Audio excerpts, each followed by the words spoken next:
அன்பார்ந்த வலைத்தள நண்பர்களுக்கு ராசஈசனின் பணிவான வணக்கங்கள். டீகோடிங் த புராணாஸ். புராணங்களை பொறுத்த வரைக்கும் அது எல்லாமே கதைகள், கதை சார்ந்த நிகழ்வுகள் அப்படி நாம் நினைத்து கொண்டிருக்கிறோம். ஆனால் எல்லா புராணங்களுமே தனக்குள்ளார ஒரு ஆழ்ந்த ஒரு செய்தியை, ஒரு ஹிடன் மெசேஜை வச்சிருக்குதுங்க. நம்ம முன்னோர்கள், சித்தர்கள் அந்த புராணங்களின் வழியாக நமக்கு ஒரு சில விஷயங்களை உணர்த்துவதற்காக, எத்தனை காலம் கடந்தாலும் கதைகள் மறைந்து போகாது. அப்படி அந்த கதைகளின் வாயிலாக நமக்கு கொடுக்கக்கூடிய ஒரு சில செய்திகள், இன்றும் இருக்கக்கூடிய செய்திகளை நாமல் அதை டீகோட் பண்ணி தெரிஞ்சுக்கணும். அதில் என்னதான் உண்மையை சொல்லியிருக்காங்க அப்படின்னு. எந்த புராணத்தை எடுத்துக்கிட்டாலும் அதில் தேவர்களுக்கும் அசுரர்களுக்கும் ஒரு யுத்தம் இருக்கும். அப்போ தேவர்களுடைய கை கீழே போகும், அசுரர்கள் மேலோங்குவார்கள். அப்போ அசுரர்களை அழிப்பதற்கு தேவர்களுக்கு சிவம், சக்தி அல்லது ஏதாவது ஒரு தெய்வம் துணை புரியும். அப்போ அந்த இடத்துல அசுரர்கள் அழிந்து போவார்கள். இதுதான் பேசிக் கான்செப்டாக இருக்கும். அப்போ இந்த விஷயம் எல்லாம் நமக்குள்ள நடக்கிறது தாங்க, வெளியில எங்கேயும் நடக்கிறது கிடையாது. இப்போ ஒரு தேவர்களும் நமக்குள்ளே இருக்கிறாங்க, அசுரர்களும் நமக்குள்ளே இருக்கிறாங்க. அப்போ நமக்குள்ள இருக்கக்கூடிய அந்த தேவத்தன்மையை உயர்த்தி அசுரத்தன்மையை அழிப்பதற்கு நாம நமக்குள்ளார என்ன செய்யணும் அப்படிங்கறதான் அங்க ஒரு ஒரு பரிபாஷையாக, ஒரு மறைப்பொருளாக நமக்கு சொல்லிட்டு போயிருக்கிறாங்க. அதை நம்ம ஆழ்ந்து கவனிக்கும் பொழுது அதில் இருக்கக்கூடிய உண்மைகள் நம்மளுக்கு புலனாகும். இப்போ உதாரணத்துக்கு நம்ம தேவர்கள் திருப்பார்கடலை கடைந்த அந்த நிகழ்வை நம்ம பார்ப்போம். இப்போ தேவர்களுக்கும் அசுரர்களுக்கும் பெரும் போர் நடக்கிறது. அப்படி போர் நடக்கும் பொழுது அசுரர்கள் கை ஓங்குது, தேவர்களுடைய கை கீழே போகுது.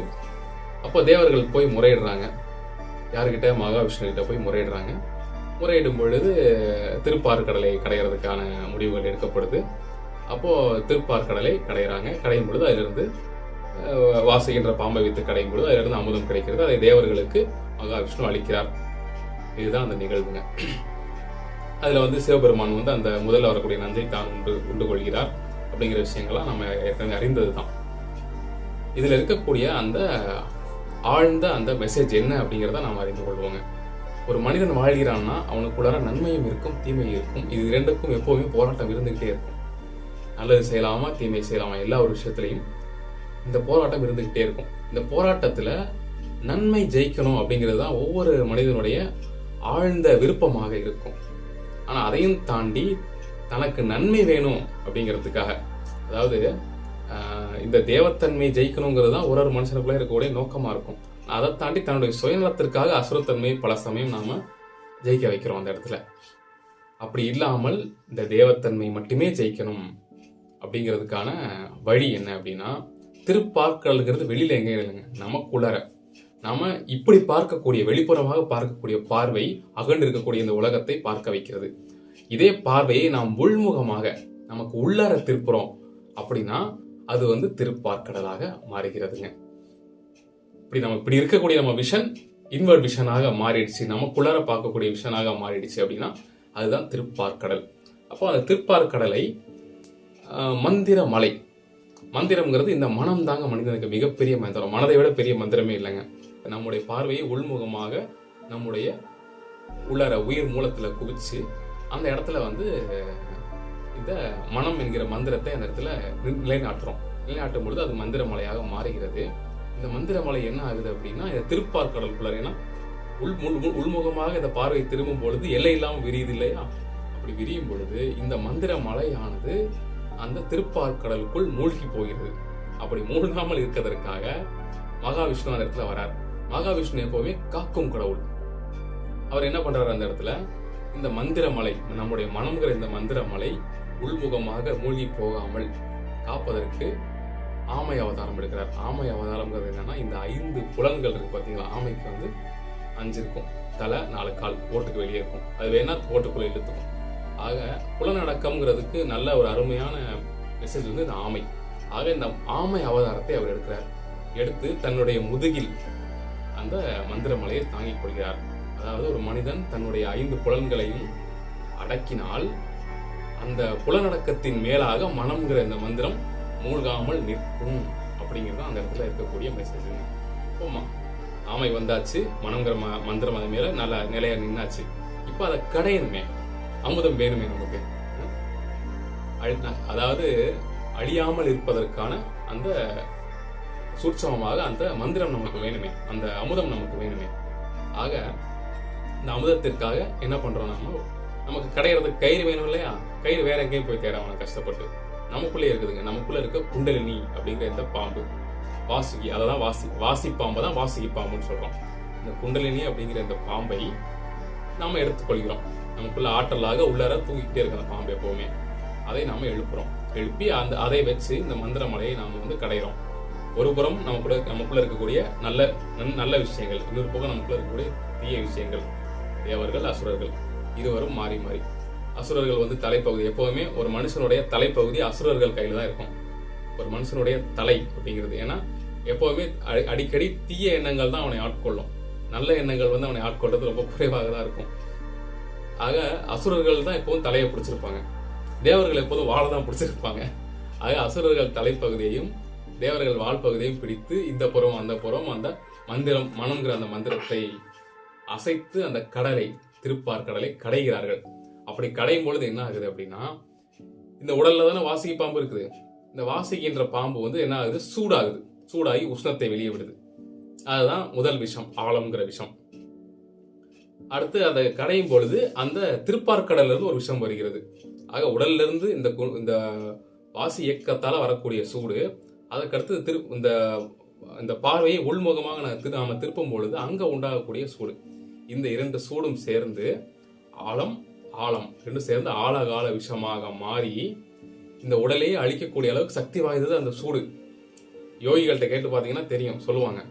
யோகிகள் சித்தர்கள்ட்ட எல்லாம் கேட்டு பார்த்தீங்கன்னா சொல்லுவாங்க, இந்த சாதகம் அல்லது வாசி யோகம் செய்யும் பொழுது உடல் பயங்கரமாக சூடாகும். அதுக்காக நெய்யை சாப்பிட சொல்லுவாங்க, பத்தியம் இருக்க சொல்லுவாங்க, அது இதுன்னு பண்ண சொல்லுவாங்க. ஆனா ரொம்ப எளிமையான வழி இந்த இடத்துல சொல்றாங்க பாருங்க. எதிலும் முதல் பாகம் யாருடையது? சிவனுடையது. அப்ப என்ன சொல்றாங்க தேவர்கள், ஐயா ஈசனே, நாங்கள் உங்களை கேட்காம இதை நாங்க கடைஞ்சிட்டோம். ஆனா இப்போ எங்களுக்கு இதுல இருந்து விஷம் வெளியே வந்துருச்சு பாருங்க. இந்த இடத்துல என்ன தவறு பாருங்க. எப்போதும் ஈசனுடைய அருளோடு தான் இந்த யோகங்களை நாம் செய்யணும். ஆக அந்த சிவத்துடைய அருளோடு அருள் இல்லைன்னா அந்த இடத்துல விஷம் கண்டிப்பாக கிளம்பிடும். ஆக ஒரு சரியான சிவகுரு உங்களுக்கு வேணும் அந்த இடத்துல உங்களை வழி நடத்துறதுக்கு. இப்படி சரியான சிவகுரு உங்களுக்கு கிடைச்சதுன்னா இந்த வழியை உங்களுக்கு காமிச்சு கொடுத்துருவாரு. அந்த உஷ்ணம் இல்லாம உஷ்ணம் உருவாகாம வாசி யோகம் செய்யறதுக்கு. இன்னைக்கு எங்க பார்த்தாலும் யாரை பார்த்தாலும் நான் குரு, நான் வாசி யோகம் சொல்லி தரேன்னு சொல்லிட்டு இருக்கிறாங்க. ஆனா உண்மையிலேயே உண்மையான வாசி யோகம் செய்யும் பொழுது அந்த உஷ்ணம் வெளியேறும். அந்த உஷ்ணத்தை வெளியேற்றுவதற்கு தேவையான அந்த சூட்சமங்கள் எல்லாம் உங்களுக்கு சொல்லித்தரக்கூடியவராக அவர் இருக்கணும் குரு. ஆக அந்த முதல்ல வரக்கூடிய அந்த விஷத்தை, அந்த ஆழகால விஷத்தை சிவபெருமான் என்ன பண்றார், தன்னுடைய கண்டத்தில் ஏந்தி கொள்கிறார். சரிங்களா?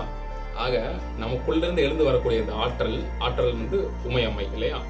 இந்த ஆற்றல் நமக்கு நம்முடைய இந்த உள்ள இருக்கக்கூடிய திருப்பார்கடலுக்குள்ளார அங்க மந்திரமலைக்கு கீழாக போய் குவிந்து அதுல இருந்து அந்த வரக்கூடிய அந்த விஷத்தை முதலாக இருக்கக்கூடிய அந்த சிவம் தனக்குள்ளார அசைவே இல்லாம இருக்கக்கூடிய அந்த சுத்த வெளியில போய் சேர்த்துடணும். இந்த உஷ்ணத்தை இங்கிருந்து கிளம்புற அந்த உஷ்ணத்தை அந்த சுத்த வெளியில் சேர்த்துட்டீங்க அப்படின்னா அந்த ஆழகால விஷத்தால் எந்த பாதிப்பும் இருக்காது. அதுதான் சுத்த வெளியுடைய கண்டம்ங்கிறது. நாம உள்ளுக்குள்ளார பார்த்தீங்கன்னா இந்த மனம் அமைதியான பிறகு உள்ளார அந்த சிவநிலையில் சுத்த வெளியை நமக்குள்ளார பார்க்க முடியும். அப்படி அந்த சுத்த வெளியோடைய மத்தியில இந்த உஷ்ணத்தை போய் சேர்த்துட்டீங்க அப்படின்னா இந்த உஷ்ணங்கிறது ஒண்ணுமே இல்லாம போயிடும். உடம்புலையோ இல்ல உள்நிலையிலயோ அந்த பாதிப்பை ஏற்படுத்தாது.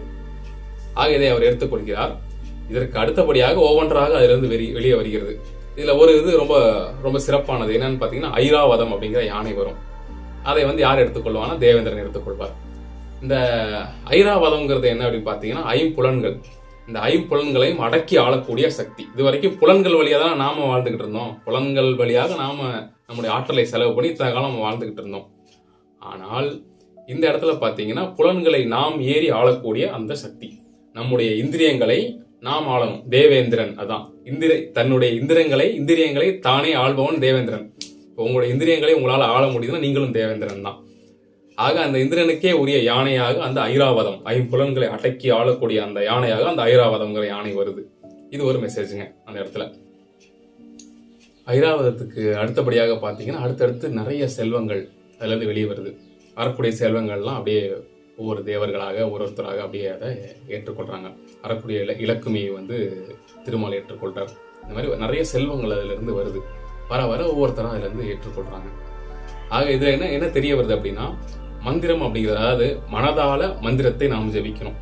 மனதால பார்வையை உள்முகமாக திருப்பி மெய்ப்பொருளில், பொய்யான இந்த உடலில் உயிர் மூலமாக இருக்கக்கூடிய மெய்ப்பொருளில் நிறுத்தி நாம் மந்திரத்தை ஜபிக்கும் பொழுது அந்த இடத்துல என்ன ஆகுது, இந்த திருப்பார்க்கடலானது கடையப்படுகிறது. அப்போது அதிலிருந்து விஷம் தோன்றுகிறது. விஷத்தை சிவம் ஏற்றுக்கொள்கிறார். அதற்கு அடுத்தபடியாக வரக்கூடிய செல்வங்கள் எல்லாம் அதிலிருந்து, அதாவது இதை நாம் செய்தாலே நம் வாழ்வில் எல்லா செல்வங்களும் நமக்கு கிடைத்து விடுங்கிறத சொல்றாங்க. பாருங்க, ஒரு ஒரு ஒரு மந்திர ஜபத்தையோ அல்லது ஏதோ ஒரு வழிபாட்டையோ நம்ம தொடங்கும் பொழுது முதல்ல அதுல இருந்து என்ன வருதுன்னு சொல்றாங்க. இந்த இடத்துல பாருங்க, அதுல இருந்து விஷம் தான் வெளியே வரும் எல்லா இடத்துலயுமே. அதுக்கு அடுத்தபடியாக தான் அதுல இருந்து செல்வங்கள் வெளியே வர தொடங்கும். அப்படி வெளியே வரக்கூடிய அந்த செல்வங்களை நம்முடைய வாழ்க்கையில் எல்லா வளங்களையும் அது நிறைத்துவிடும். அதற்கு அடுத்தபடியாக இறுதியாக பார்த்தீங்கன்னா தான் இந்த அமுதம்ங்கிறது வெளியே வரும். வரக்கூடிய அமுதத்தை தேவர்களுக்கு மட்டுமே கிடைக்க செய்ய வேண்டும். அசுரர்கள் அதை அடைந்து விட்டால் என்ன ஆகும், அந்த தீயத்தன்மைகள் நமக்குள் நிலைத்துவிடும். ஆக அது நிலைக்காமல் இருப்பதற்காக அந்த இடத்துல மகாவிஷ்ணு வராரு. எப்பவுமே இந்த மும்மூர்த்திகளும் நமக்குள்ளேயே தான் இருக்காங்க. நம்ம மனதினுடைய மேல்மனம், நடுமனம், அடிமனம், இதுதான் மும்மூர்த்திகள். மேல்மனமாகிய பிரம்மா படைக்கக்கூடிய 1000 விஷயங்கள், ஒரு நாளைக்கு 1000 விஷயங்களை உங்களுடைய மனமானது படைக்கும். இப்படி படைக்கக்கூடிய 1000 விஷயங்களில் இது தேவையானதோ, எது நமக்கு அத்தியாவசியமானதோ அதை வந்து இந்த நடுமனம் நிலைத்து காத்து வச்சிருக்கும். அந்த விஷயங்கள் நிறைவேறி முடிந்த பிறகு இந்த ஆழ்மனமாக இருக்கக்கூடிய சிவம் அவற்றை அடித்துவிடும். பாருங்க, இப்போ ஏதோ ஒரு ப்ராஜெக்ட் செய்றீங்க, அந்த ப்ராஜெக்டுக்காக 1000 விஷயம் யோசிப்பீங்க. அதில் எது நல்ல விஷயமோ அதை வந்து இந்த நடுமனம் எடுத்து வச்சிருக்கும். அந்த ப்ராஜெக்ட் முடிஞ்சு போச்சு அப்படின்னா சில காலம் கழிச்சு அதை ஆழ்மனம் அழித்து விடும். அதுக்கப்புறம் நீங்க யோசிச்சு பார்த்தீங்கன்னா கூட அந்த ப்ராஜெக்ட்ல நீங்க அடைஞ்ச வெற்றி மட்டும்தான் அதில் இருக்குமே தவிர அதுக்குள்ளார என்னென்ன செயல்கள் செய்தீங்க அப்படிங்கிறது பெரும்பாலும் மறந்து போய்விடும் உங்களுக்கு. ஆக இதுதான் இந்த மும்மூர்த்திகள் நமக்குள்ளார நிகழ்த்தக்கூடிய நிகழ்வு. இதுல இந்த நடுமனமாக இருக்கக்கூடிய அந்த மகாவிஷ்ணு என்ன செய்யறாரு அப்படின்னா மோகினி அவதாரம் எடுக்கிறார். ஆக மோகினிங்கிறது பாத்தீங்கன்னா ஒரு அழகான பெண் வடிவம். ஆக அந்த அசுரர்கள் இருக்காங்க பாத்தீங்களா, இந்த அசுரர்கள் பாத்தீங்கன்னா பெண்ணை கண்டால் பேயும் இறங்கும் இல்லையா. ஆக இந்த ஆழ் மனதில் இருக்கக்கூடிய அந்த நமக்குள்ள இருக்கக்கூடிய அந்த பெண் தன்மைனா நமக்குள்ள இருக்கக்கூடிய கருணை, அன்பு. ஏன்னா பெண்ணாலே அன்பும் கருணையும் தானே. ஆக அந்த அன்பு, கருணை அப்படிங்கிற அந்த உணர்வை நாம இந்த நடுமனதுல நிலையா காத்து வச்சுக்கிட்டோம் அப்படின்னா அந்த இடத்துல அசுரர்கள் எல்லாம் அந்த மோகினியை நோக்கி போயிடுவாங்க. அந்த மோகினி அந்த வேலையை பார்த்துக்குவாங்க. எது தேவர்களுக்கு மட்டும் அந்த அமுதத்தை கொடுக்கிற வேலையை யார் பார்த்துக்குவா, உங்களுக்குள்ள இருக்க அந்த கருணை, அன்பு அப்படிங்கிற அந்த உணர்வு பார்த்து கொள்ளும். இதுதான் அங்க அவங்க சொல்லக்கூடிய அந்த மகா ரகசியம்ங்க. ஆக திருப்பார்க்கடலை கடையக்கூடிய அந்த நிகழ்வில் இவ்வளவு விஷயங்கள் அதுல நம்ம மறைப்பாக சொல்லப்பட்டிருக்கு நமக்கு. இதை உங்களுடைய வாழ்க்கையில் நீங்கள் அனைவரும் பயன்படுத்தி தேவையான நன்மைகள் யாவையும் பெற்று சிறப்புற்று வாழணும். இதையும் தாண்டி உங்களுக்கு இன்னும் ஆன்மீக தேடல் இருக்கிறது அப்படின்னா தாராளமாக நீங்கள் இதில் அடுத்த நிலையை அடைவதற்கு நீங்கள் எப்பொழுது வேண்டுமானாலும் நம்மை தொடர்பு கொள்ளலாம். தொடர்புக்கான எண் இந்த வீடியோவில் நமக்கு வழங்கப்படும். மிக்க நன்றி நண்பர்களே.